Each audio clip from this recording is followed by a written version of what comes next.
You're listening to Quiero Dinero, a personal finance podcast for the modern Latina. I'm your host, Janice Torres Rodriguez, and I'm here to help you be poderosa with your dinero. I'm an engineer, a blogger, and an entrepreneur that built a $50,000 side hustle, and I'm obsessed with all things personal finance. On this show, we're going to talk about how to make dinero, how to keep your dinero, and how to make it grow. Are you ready? Vámonos. Hola, mi gente. Welcome back to another episode of Yo Quiero Dinero, the podcast. This is your host, Janice.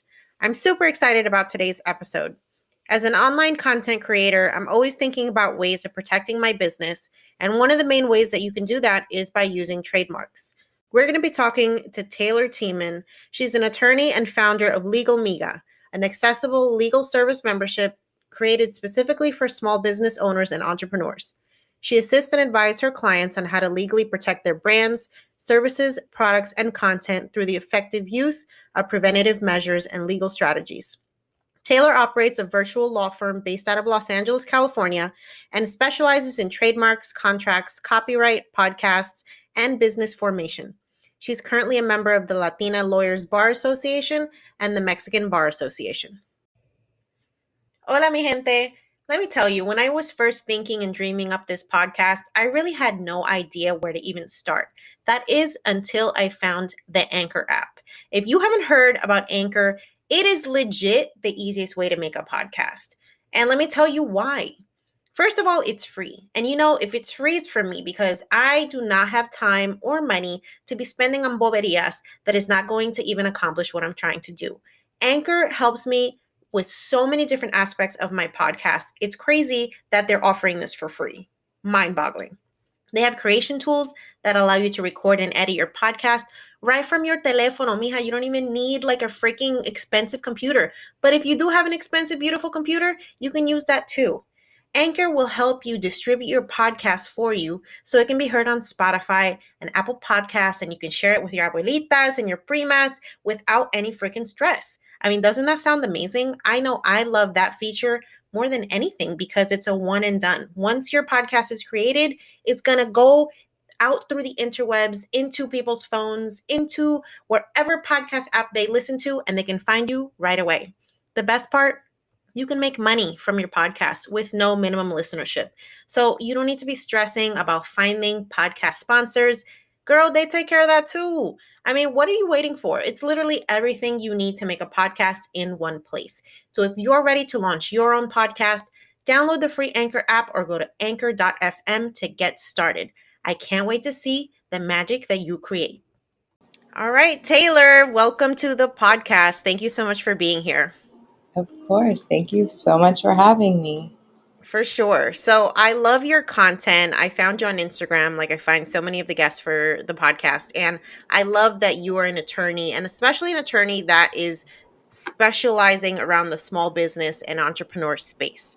So I am an avid believer and supporter of entrepreneurship. And so it sounds really nice and exotic to like own your own business, but there's also a lot of legal things you have to take into account. So I'm super excited to talk to you about that. Yeah, I'm excited to talk about it because it's not always the fun and flashy stuff, but it's really important. Absolutely. I feel like legal stuff and accountings is what keeps your business in afloat. So it's important to talk about. So why don't we start off with you introducing yourself to the audience? Of course. My name is Taylor Tieman. How long have I been an attorney? Almost 5 years. And I currently run my own law firm representing small business owners and entrepreneurs. I actually opened my law firm a little over a year ago just because the typical law firm, big firm life was not for me. So I've been running my firm from my home office now, and it's fantastic. I love it. That's amazing. You are legit living the dream. It might look like it, but there's a lot of, I'm, as an entrepreneur, there's a lot of work that goes on behind the scenes that people don't see, but it's got to happen. For sure. Yeah, that's exciting. So, I want to talk to you first off about what your relationship was like with money growing up. Did you come from an entrepreneurial background? Tell me about it. I do not really have an entrepreneurial background. I don't think we have anybody in the family that owns their own business. And I went to law school thinking I was just going to be working in law firms pretty much my whole life. Mm-hmm. And I never was that person that was thinking about opening up my own business. And I had friends, I remember having conversations with them where they would say, like, do you ever want to do that? And I was very, very definitively, I said, no, I don't want to do that. I don't want to be responsible for that. But here we are. I guess the benefits of entrepreneurship um, kind of came after as like a second kind of icing on the cake situation for me. I really just wanted to be able to work with clients I could choose, Mm, and just run things how I wanted to. And then realizing that being an entrepreneur does have its perks. That was awesome to find out. So it's definitely something I'm going to stick with as long as I possibly can. awesome. And so, would you say that part of the reason that you went to law school was because the money aspect of it was that something that was important to you from a career standpoint? Yeah, yeah. I definitely wanted to be in a field where finances were hopefully not going to be a problem and that a steady income was not guaranteed, but everybody thinks of like lawyers and doctors making a lot of money. So I went into it assuming that I would come out with a job that paid me a lot of money. And I did not come out of law school into that six-figure amazing job market.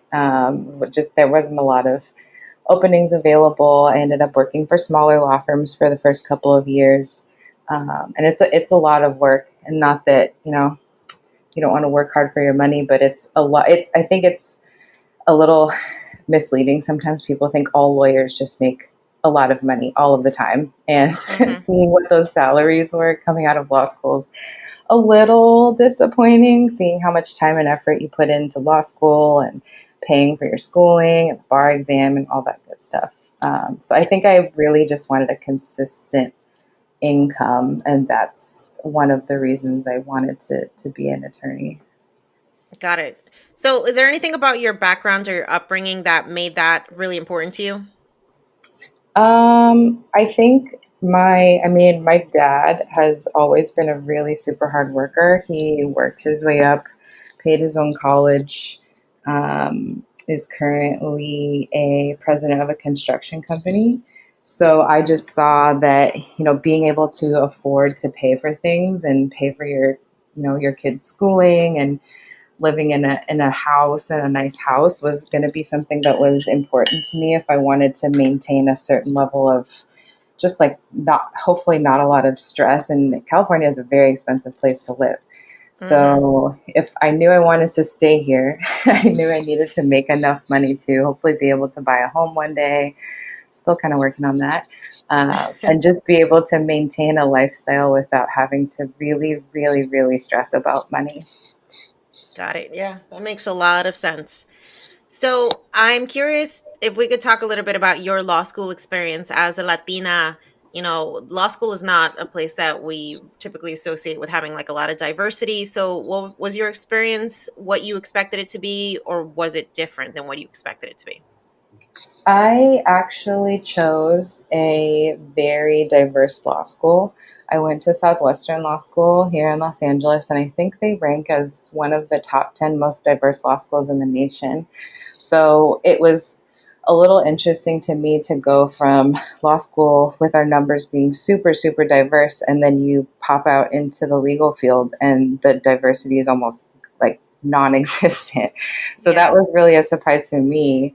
Um, so I was kind of used to, being around a lot of different people from different backgrounds, which was amazing because we all have different perspectives and can connect on certain levels. And then you go into the legal field and you're like, where is everybody? Uh, but yeah, that was a really interesting dynamic from Yeah. law school to being an attorney. Absolutely. I can totally imagine it's almost like a reverse culture shock because you Hmm. think you're coming into an environment that's going to mimic where you've been, and then you're like, oh, wait a minute, this is not Yeah, reality. yeah, it was very strange. It's like, where did Yeah. my brain go? So let's talk about your journey before you actually spun off and started doing your own thing as an independent attorney. Can you talk me through what the 5 years in, or however long it was, what is it, 4 years that you were in corporate before you spun off? Yeah, I worked. I worked for a couple different smaller law firms right after law school, just because I needed to get a job, and I wanted to specifically go into transactional law. So, kind of what I'm doing now, just like paperwork, filing, trademark applications. But the job market wasn't fantastic, and most of the positions were in litigation, which I found out later that I really didn't enjoy. That's not my cup of tea. So, I did just kind of take a job in civil litigation. Um, moved a couple firms just to see if I still didn't like litigation, or if maybe it was just the area of law, Mhm. but kind of found out that litigation itself was just not for me. I was kind of forcing it. And I took one specific job. I was chasing a paycheck, and it was just really miserable. Like, the hours are miserable, the office politics were miserable. And I finally was just like, what am I doing? Like, why is this paycheck so important to me? And at that during that time, I had three grandparents pass away in 1 year, and it just was like a heavy, heavy life check of like, what am I doing? What is going to make me actually happy, and how can I figure out a way to make money and really enjoy it at the same time? So, Mhm. kind of just worked my way into slowly trying to take on my own clients. And that worked out. Well, it's been working out for the past year, and I hope it continues to grow. That's awesome. Congratulations. That is a huge milestone and something that so many people think about but are afraid to pull the plug on just because of fear, because at Mhm. this point, you're relying on yourself and it's all up to you, whether you Mhm. succeed or you fail. That's a Yeah, lot. yeah. So, as a trademark attorney, I definitely want to dive into some basics because I get so many questions about, especially from content creators, like when is the right time? If this is just a hobby, like, do I need to go through all that? So, let me give you a couple questions that hopefully we can get through so that Okay. people can start to understand like what the benefits are of this process. So, first off, can you walk us through the general trademarking process? Like, what does that entail? Yeah, the trademark process, if we're looking at a federal trademark, which is usually what we would like to obtain, a federal trademark is going to give us um, nationwide protection for the trademark that we're using. That's an application process with the USPTO, which is the US Patent and Trademark Office. So we have to apply with them to tell them what we would like to trademark. We want to tell them what we're going to use it for, what we are using it for. And we have to show them that we're selling something, or attempting to sell something with that product, or excuse me, with that name. So we have to be able to show them that legally we are able to obtain a trademark, and then they do an examination of the application. They do a legal examination. They take a look and see if it is something that you can trademark. If it's not, they let you know. If it Mhm. is, they will push you through the rest of the process, which involves publication period where other people can oppose the application if they need to. Um, and then hopefully we end up getting registered, but the application process does take pretty long. It's usually about 7 to 8 months minimum. Um, but yeah, it's a very long process, and is a very legal heavy application. Even though sometimes it doesn't really look like it, there's a lot of things going on behind the scenes where the examining attorneys are looking at, what you're trying to apply for, and if it is something that you can actually get rights to. Okay. And so you mentioned the time length associated with it. Can you talk a little bit about the cost associated with trademarking? Yeah, the filing fees right now are between 225 and 275 per classification of goods or services. So when you apply with the trademark office, you have to let them know what it is you're selling or planning to sell. So they have 45 different classes. 1 through 34 are goods, like products, and then 35 through 45 are services. So they categorize those and you pick and let them know what it is you're selling or what it is you're offering. Each one of those classes is the filing fee, the minimum filing fee. So that's, if you file on your own, it's just going to be whatever that filing fee is, or if there's more than one of those. Mm-hmm. Okay. So, for instance, since I have a podcast, I would be filing as a service, some sort of online or digital media category, right? Yeah. There's Okay. two different classes that podcasts can fall in depending on how it's being distributed. But there's different ways to kind of apply for that and protect it. Okay. And then what are the benefits or the negatives about using an online service like LegalZoom versus a dedicated attorney like you? LegalZoom, unless I haven't used them, but I've visited their website and I know from clients that have come back and asked for help, unless you click to add that extra attorney help, they're not an attorney, and the disclaimers on the bottom of the website. LegalZoom is essentially a filing service. So Mm, what they're doing is they're helping you file, but they're not doing the legal work where we're checking to see if the name is something you can trademark, to see if there's another trademark that's going to create a conflict or a potential hurdle for you. So just from things that and sometimes it's successful. Like if your trademark is one that's never was going to have any conflicts in the first place, some people are very successful with LegalZoom and they're affordable. So that's why they're great. The only time it kind of is a bummer is if there's a legal issue that they come back with and then they direct you back to an attorney anyway. yeah, so it could end up taking longer versus having an attorney involved from the start. Yeah, but Yeah. they're very affordable, and if that's what you want to go with, it's definitely an option. But just knowing what they offer is really important, and I think reading that little disclaimer on the bottom is a good idea. Yeah, that makes sense. Okay, so why is trademarking important, especially for content creators?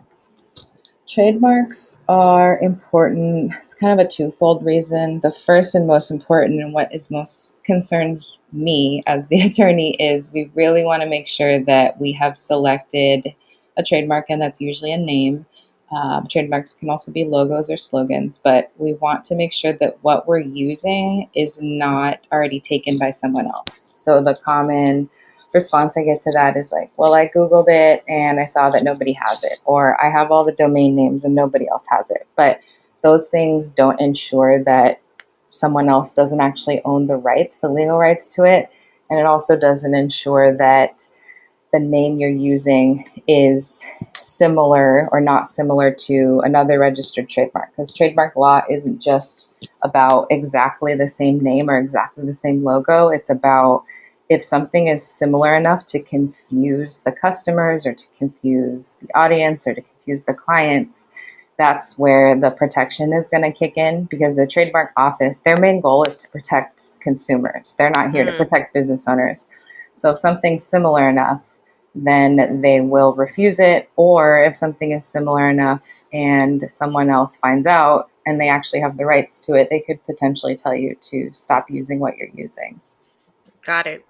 So back to what you were saying, where there's different classifications or categories that you can trademark in.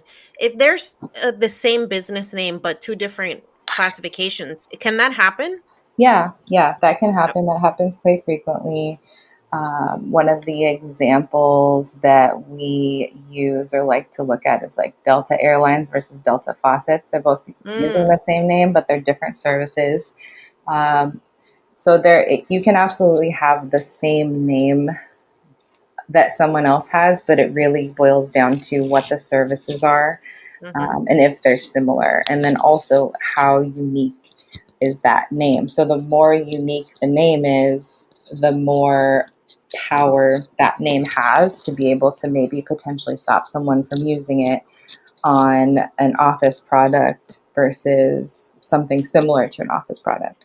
Right. Like nobody else is going to get a chance to use Google. Like Google is Google and they will be forever exclusive to that name, most Google likely. is Google's very, yeah, the big companies are very on top of their trademark rights all of Hmm. the time. And Yeah. that's I'm sure they also have a part of, team of lawyers. yeah, that's part of, you also, I mean, I know it, from the small business perspective, it's not fun to see big companies chasing down smaller companies with names that are similar. But as a registered trademark owner, you also have to do your due diligence to monitor your trademark and make sure that no one else is using something similar, because that could essentially dilute the power that you have in your own trademark.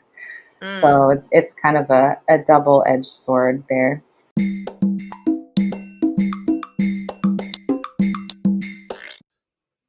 Voting isn't just going to the polls on election day anymore. Options like early voting, mail in voting, and ballot drop boxes are available to more voters and are growing in popularity. How to Vote, a tool created by Democracy Works, breaks down the options your state offers for casting a ballot, empowering you to decide when and where to vote.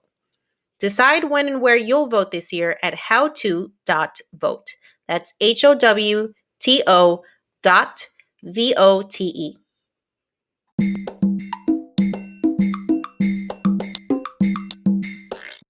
So, how do you actually go about monitoring that? It's just really like stalking people on social media or like searching for people that are using your tagline or your brand? Yeah, pretty much. There's like the best way to do it on your own is to do like a Google alert or something similar to that. Ah, There's also monitoring services that I use that monitor specifically the trademark gazette, and that's where they publish new applications. So if you see that somebody comes in with an application that looks a lot like yours, you can have a system monitor it for you to alert you when something else comes in so you can do something about it.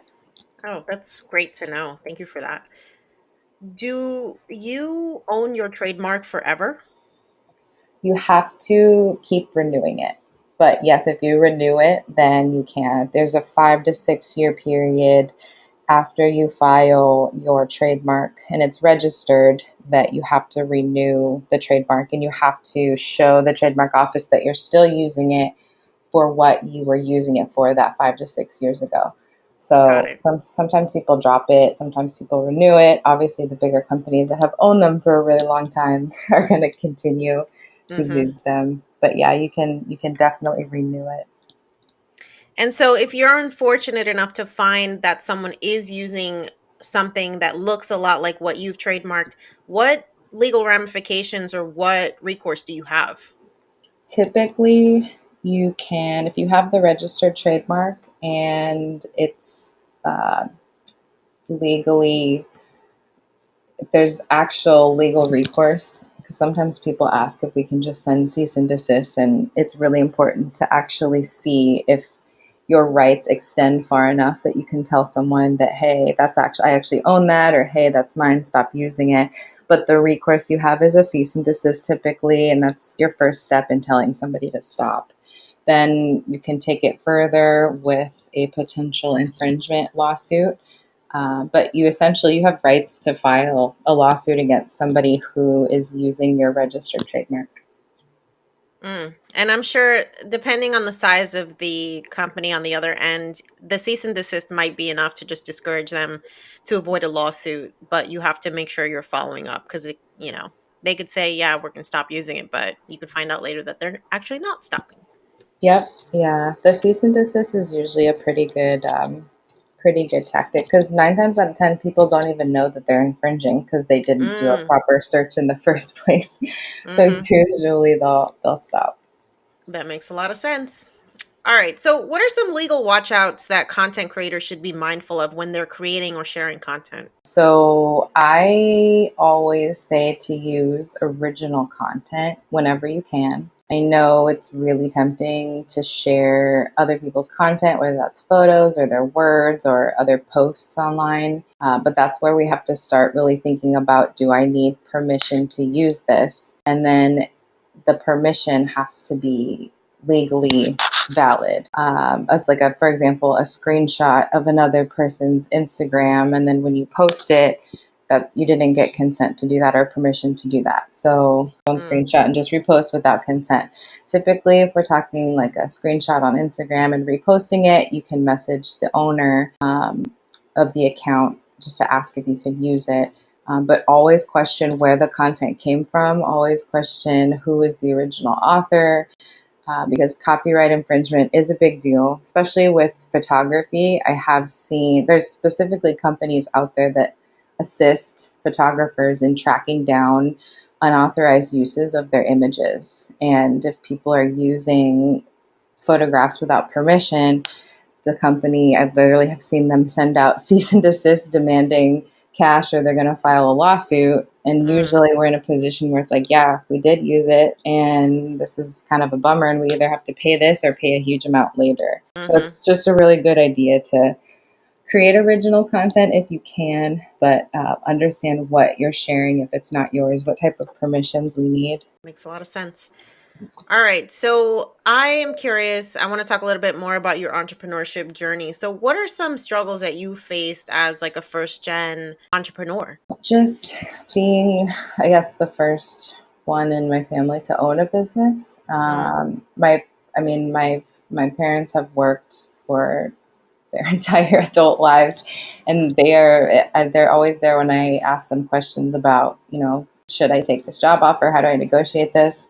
But when it comes to like opening a business, that's a whole new can of worms. Yeah. And especially, I'm the first in my family to be an attorney. So on top of that, the business side and opening up a business, I've been learning a lot.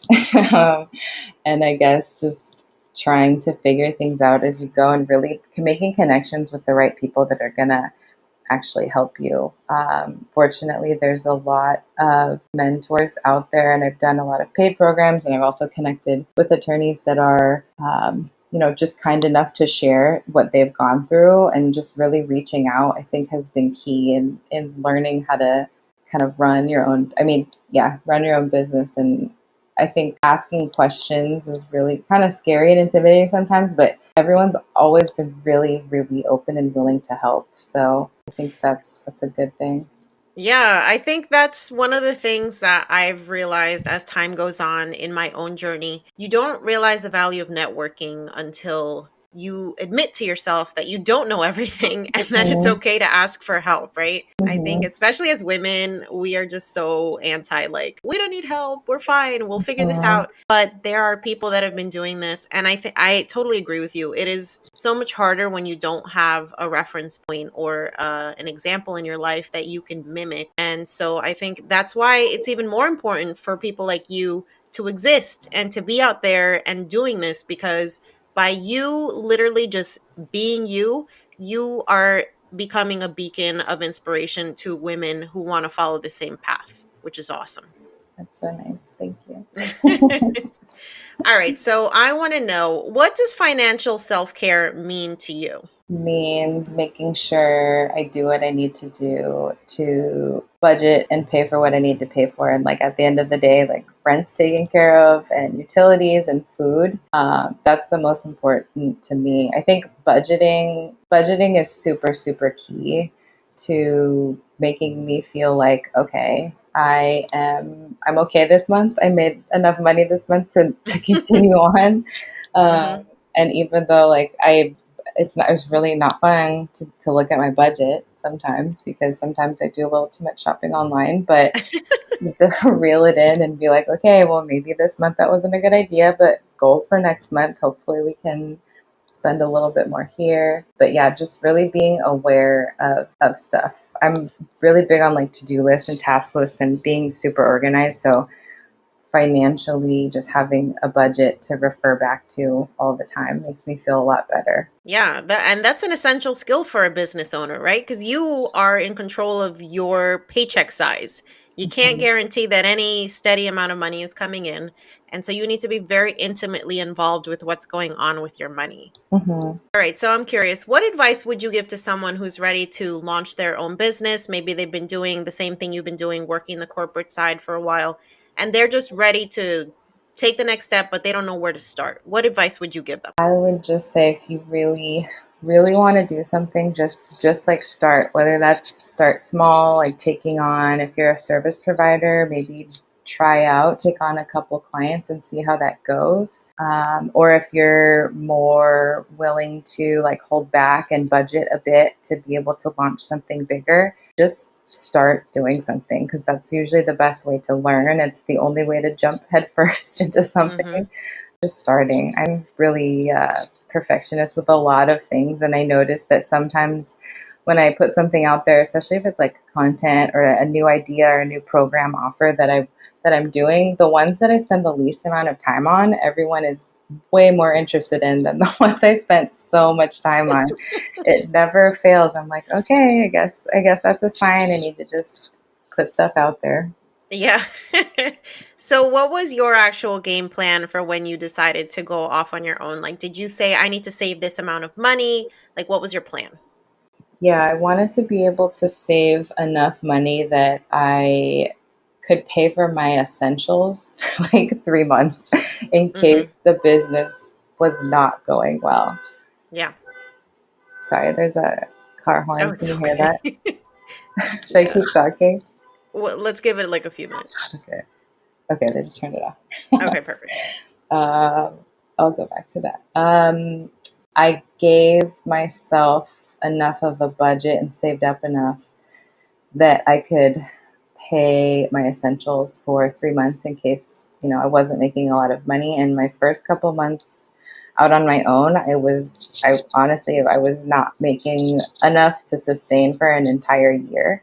And I Mm-hmm. was like, okay, if this is all that's going to come in, then I don't know if this is going to, this is going to work. But you also have to really, really check in with yourself. Like, I still really want to push at this and see, and I really believe in this, and I just have to keep pushing. And it ended up working out, but Yeah. definitely, I mean, always like jump into something if you're ready, but don't go in blind. Like have a plan, have a business plan, have enough money to fall back on if Mm-hmm. your business like goes under in the first, couple months. I know a lot of businesses just started out like right when COVID hit, and Yeah. the ones that planned for some type of disaster like that are were able to kind of push through and make it out, but there's things that happen all the time that we just can't control.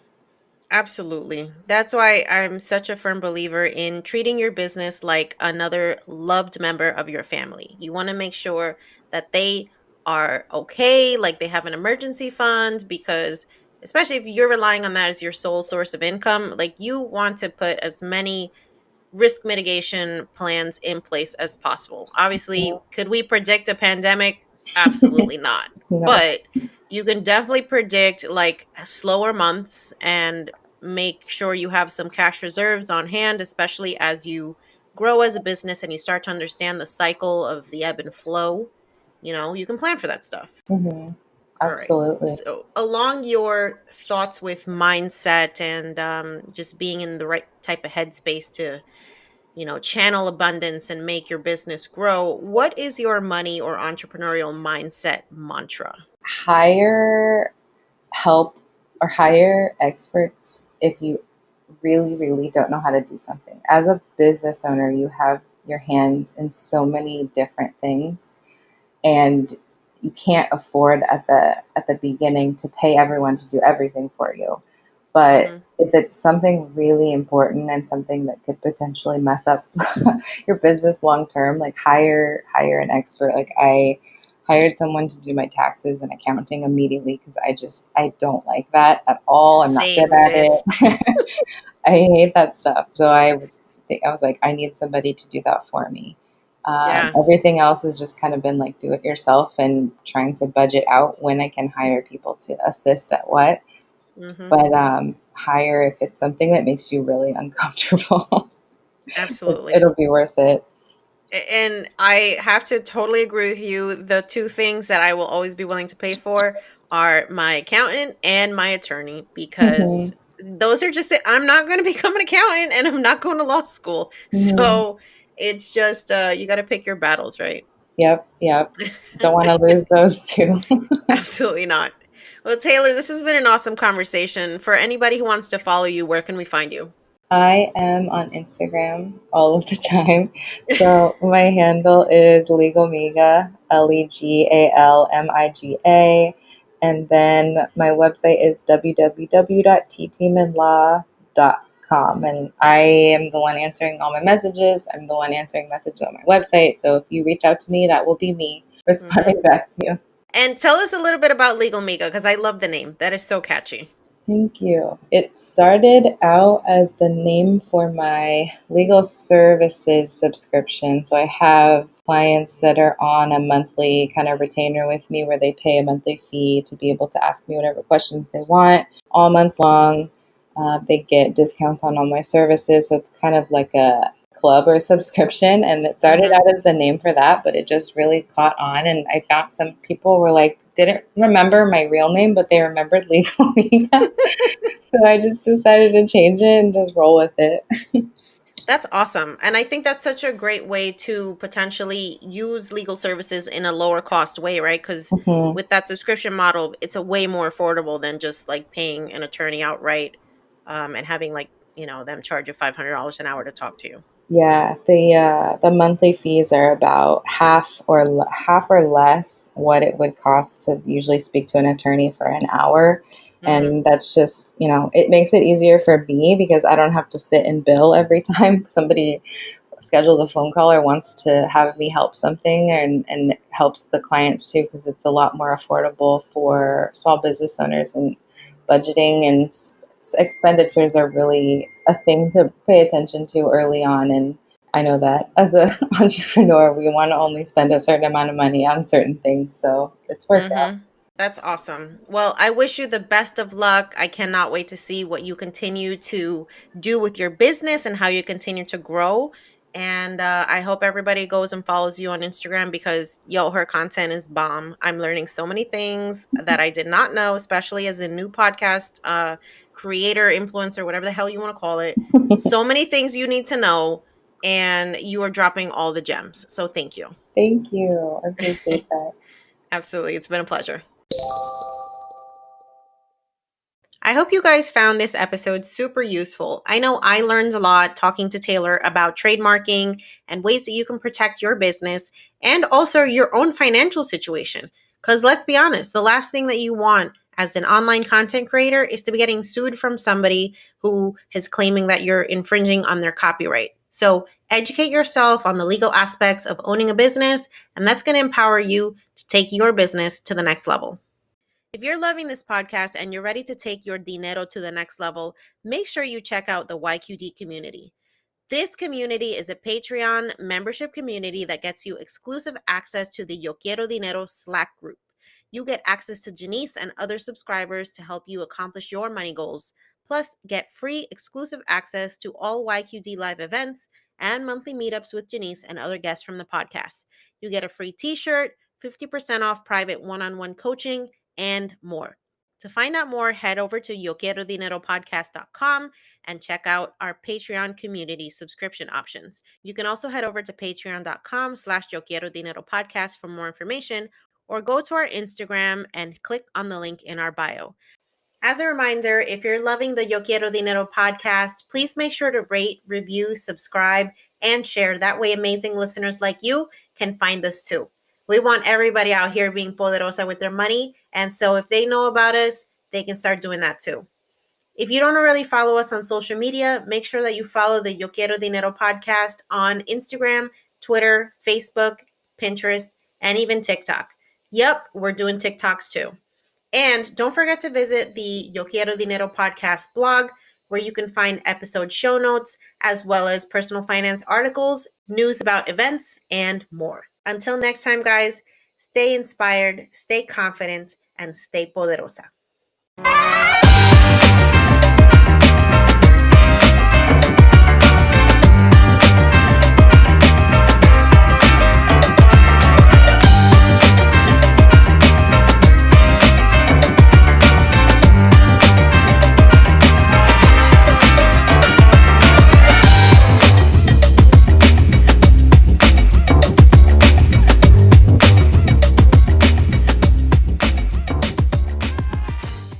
On the Yo Quiero Dinero podcast and associated entities, all information provided is for general information purposes only and does not constitute accounting, legal, tax, or other professional advice.